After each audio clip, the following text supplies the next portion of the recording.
Hey, welcome back. My name is Jonathan Powell, and I'll be covering the second part of these lessons. Now, in these lessons, what we're going to cover are 7 chords, ninth chords, 11th chords.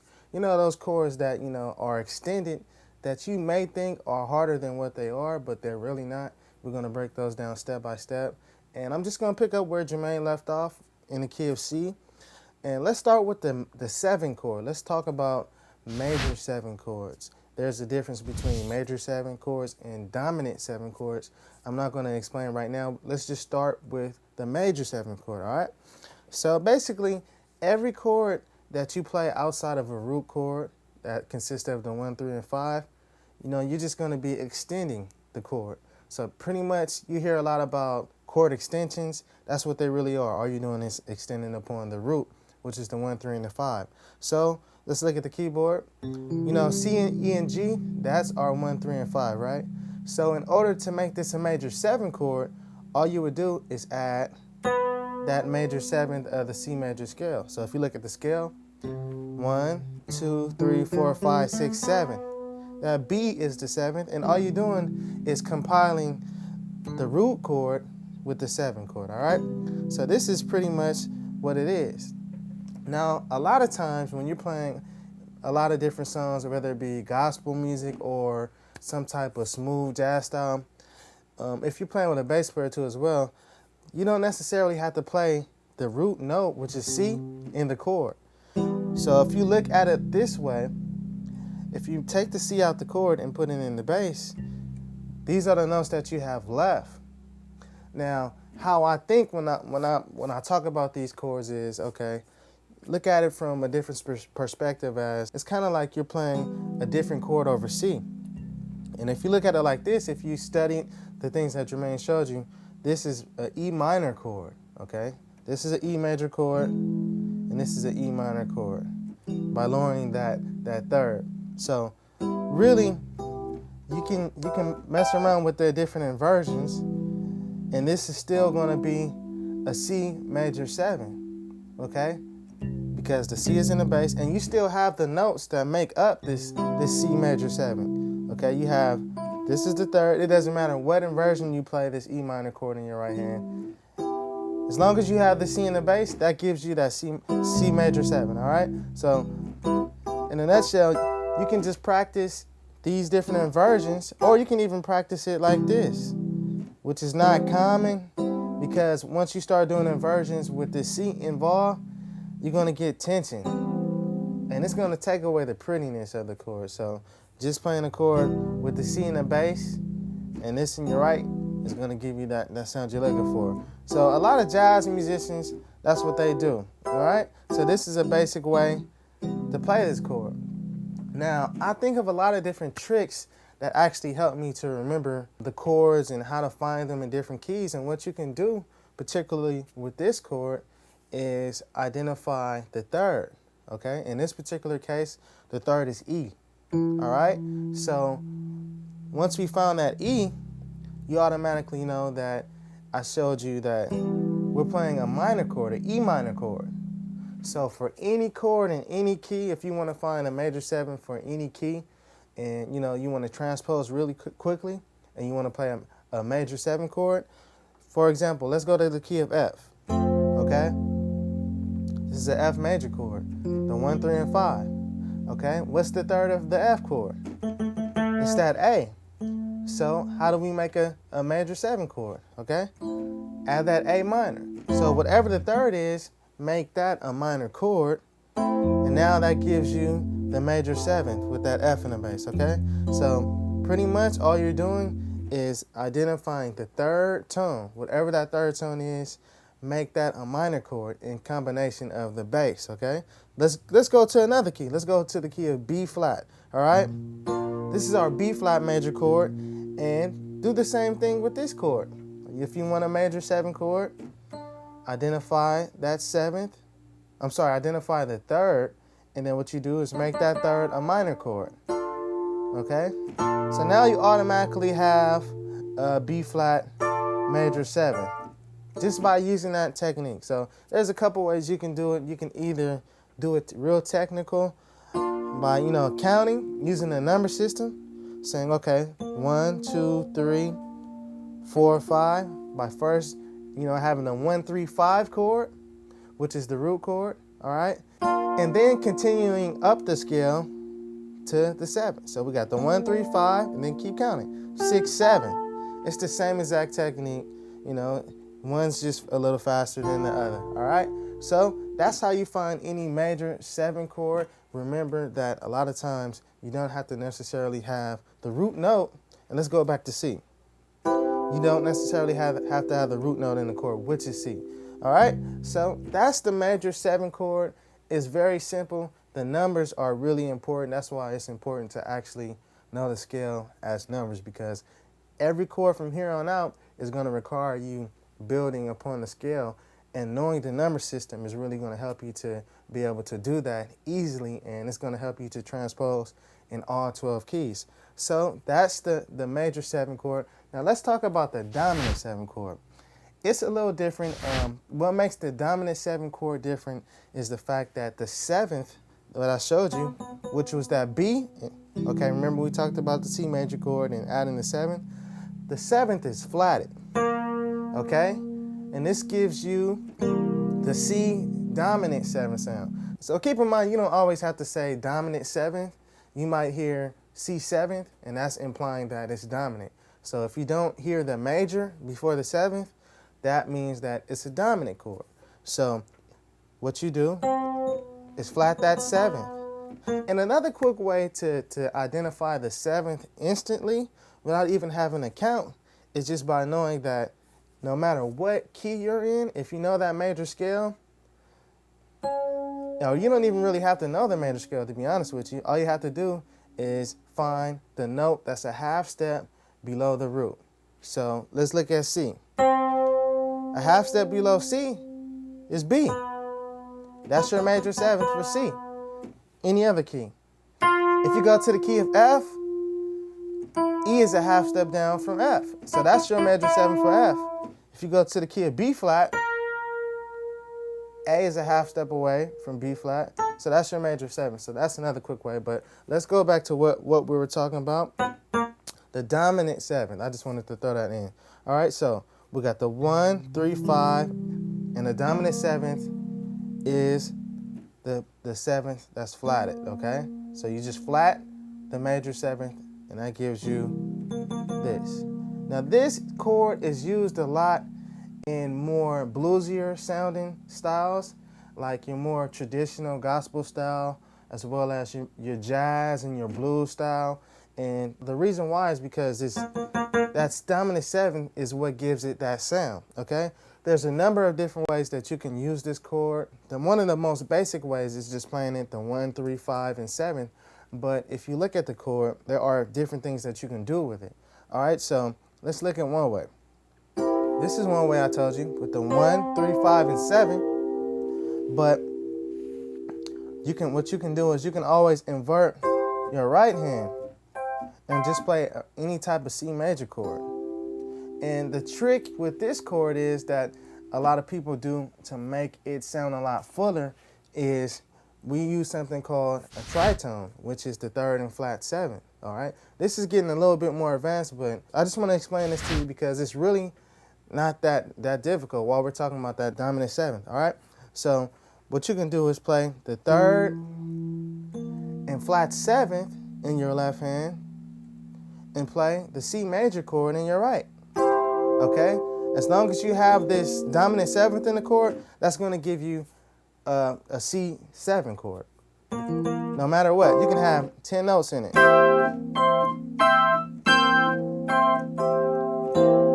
It's still going to be a dominant 7 chord. So I'm saying that to say that a voicing that you can do that's real simple is play the 3rd and the flat 7 in your left hand. Remember that. 3rd, flat 7.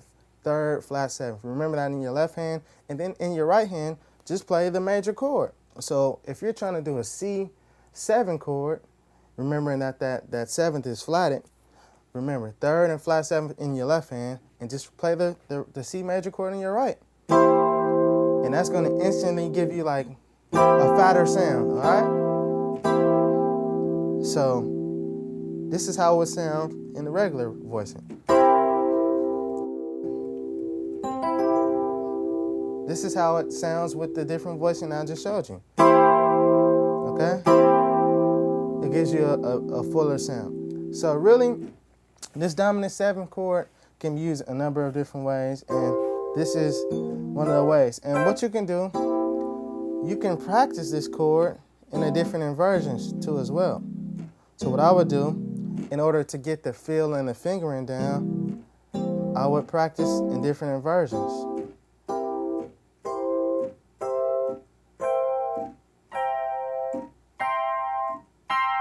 As well as what I just showed you with the other voicing that you can use.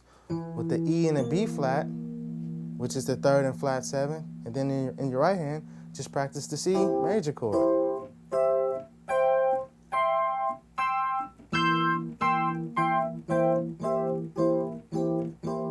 Okay? So we talked about major 7s, we talked about dominant 7s. Now let's talk about minor 7s, all right? Now minor 7s go off the minor scale.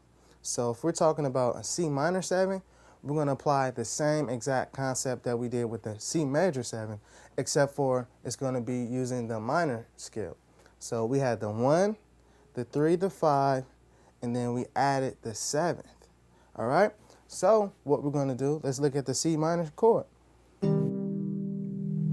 This is our 1 for C minor, this is our 3rd for C minor, and this is our 5 for C minor. Now, all we do is extend it by adding the 7th, which is B flat. So this is basically our chord. Now, just like major 7s, when it comes to playing this particular chord, a lot of times you won't find the chord in the bass and then the chord at the same time, because the bass is covering it.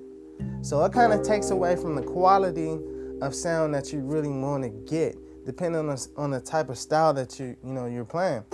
So most of the time you'll see the C not even in the right hand because it's in the bass.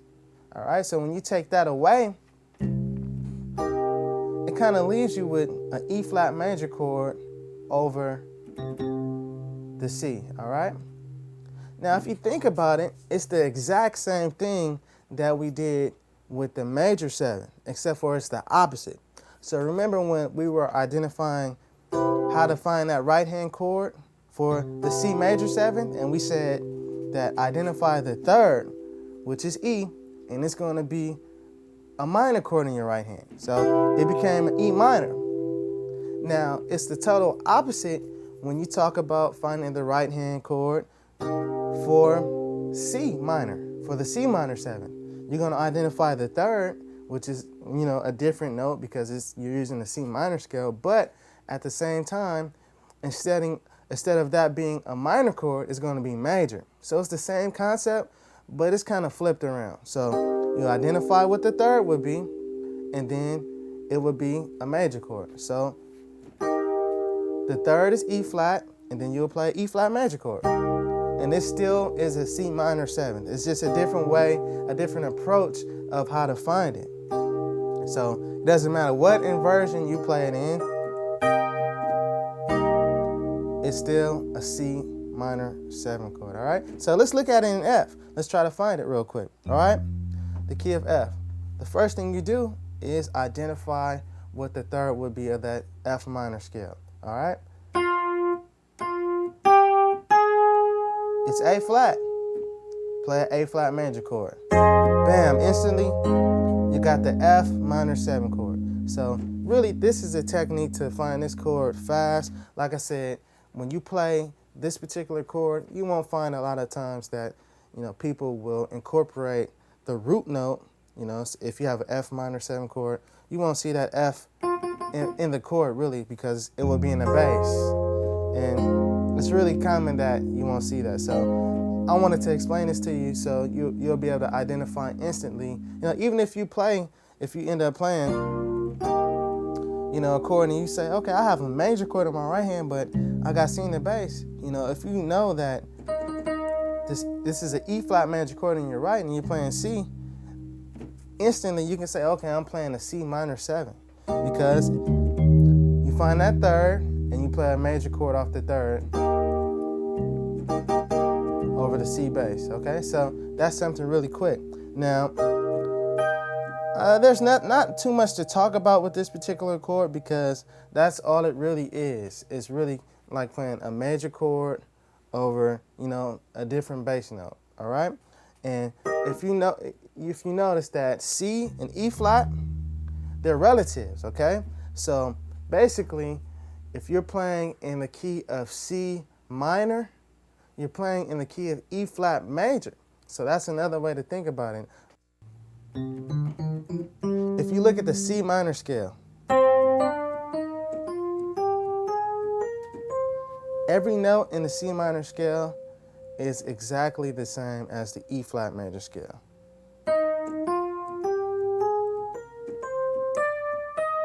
It's just starting from a different point. That's why this chord particularly works over the C bass as well as the E flat, okay? So this is an E flat major chord. If you play it over E flat, it's an E flat major chord. But if you play it over C, it's a C minor 7 chord, all right? And basically, if we move the C up here, you actually see the root as well as the 7.